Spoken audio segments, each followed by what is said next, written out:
Railway के संबंध में भी विस्तार से चर्चा जब बजट की होगी, लेकिन एक बात हम समझे कि 90 साल पहले जब रेल बजट आता था तब ट्रांसपोर्टेशन का एक प्रमुख मोड सिर्फ रेलवे था।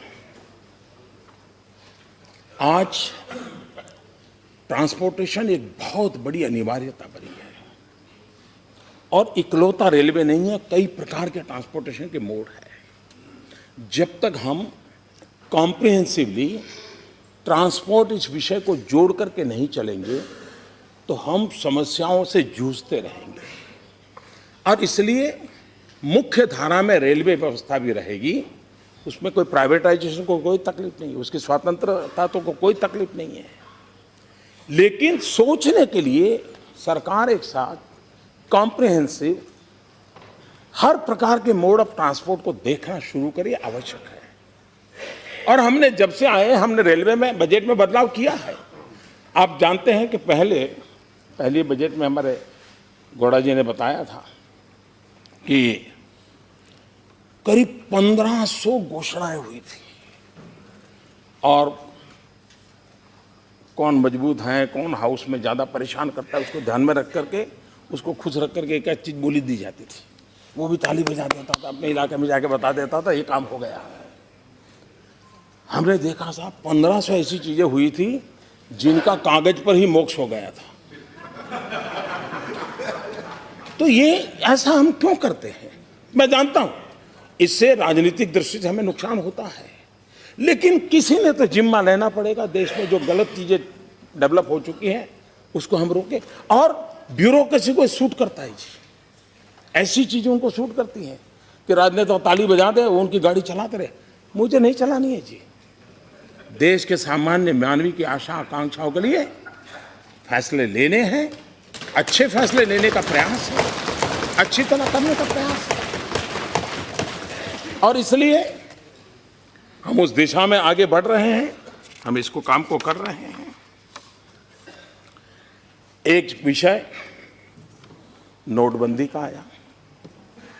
पहले दिन से ये सरकार कह रही है हम नोटबंदी पर चर्चा करने के लिए तैयार है, लेकिन आप लोगों को लगता था कि टीवी पर कतार देखते हैं तो कल कभी न कभी कुछ हो जाएगा, फिर देखेंगे। आपको लग रहा था कि इस समय चर्चा करने से शायद मोदी फायदा उठा जाएगा, और इसलिए चर्चा के बजाय आपको टीवी बाइट देने में ही इंटरेस्ट था, इसलिए चर्चा नहीं हुई। अच्छा है इस बार आपने थोड़ा बहुत स्पर्श किया है। और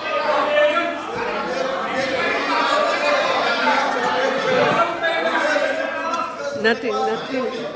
Only Prime Minister statement, nothing. 17 days बर्बाद किया आपने सदन को। कितना बड़ा बदलाव आया है। और मुझे विश्वास है कि जो बारीकी से चीजों का अध्ययन करते हैं, अब तक उनका ध्यान नहीं गया है तो मैं चाहूंगा कि उनका ध्यान जाए।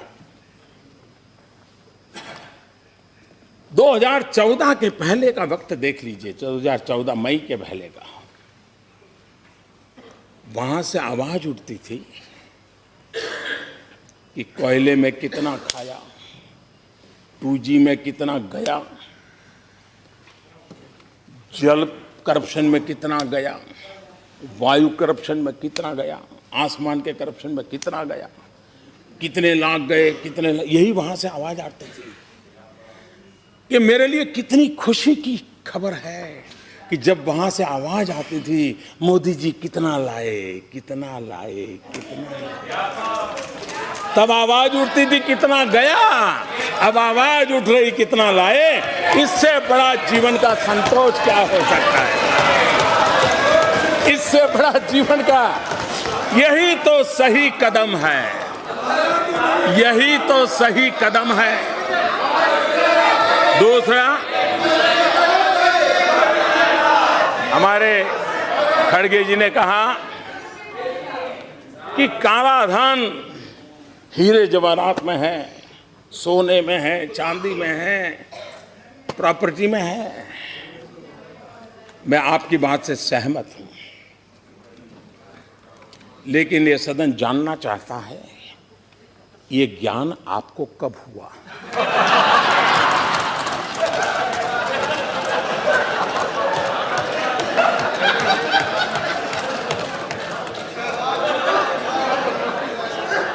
क्योंकि इस बात का कोई इनकार नहीं कर सकता है कि भ्रष्टाचार का प्रारंभ नकद से होता है, उसकी शुरुआत नकद से होती है, परिणाम में प्रॉपर्टी होती है, परिणाम में ज्वेलरी होती है, परिणाम में गोल्ड होता है, शुरुआत नकद से होती है। दूसरा, आपको मालूम है कि यही बुराइयों के केंद्र में है।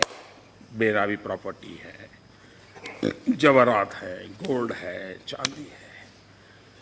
जरा आप लोग बताइए 1988 में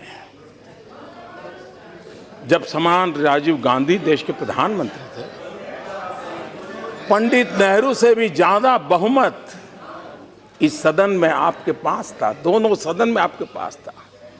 पंचायत से पार्लियामेंट तक सब कुछ आपके कब्जे में था, आप ही आप थे, कोई नहीं था। 1988 में आपने बेनामी संपत्ति का कानून बनाया। आपको जो ज्ञान आज हुआ है, क्या कारण था कि 26 साल तक उस कानून को नोटिफाई नहीं किया गया? क्या कारण था उसको दबाव कर? अगर उस समय नोटिफाई किया होता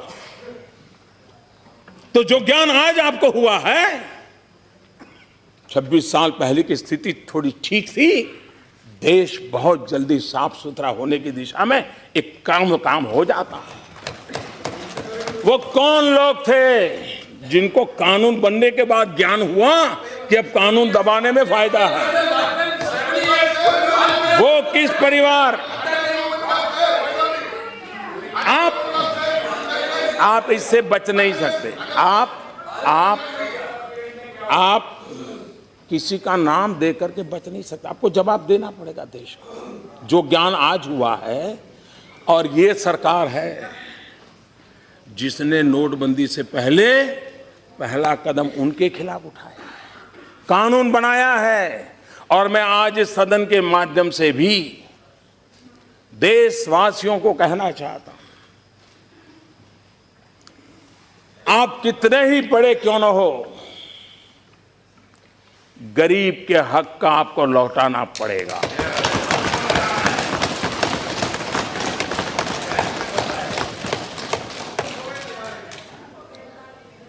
और मैं इस रास्ते से पीछे लौटने वाला नहीं हूं। मैं गरीबों के लिए लड़ाई लड़ रहा हूं और गरीबों के लिए लड़ाई लड़ता रहूंगा। इस देश के गरीबी के मूल में, इस देश में गरीबी के मूल में देश के पास प्राकृतिक संपदा की कमी नहीं थी, देश के पास मानव संसाधनों की कमी नहीं थी, लेकिन देश में एक ऐसा वर्ग पनपा जिन्होंने लोगों के हक लूटते रहे। उसी का नतीजा है कि देश जिस ऊंचाई पर पहुंचना चाहिए था नहीं पहुंच पाया।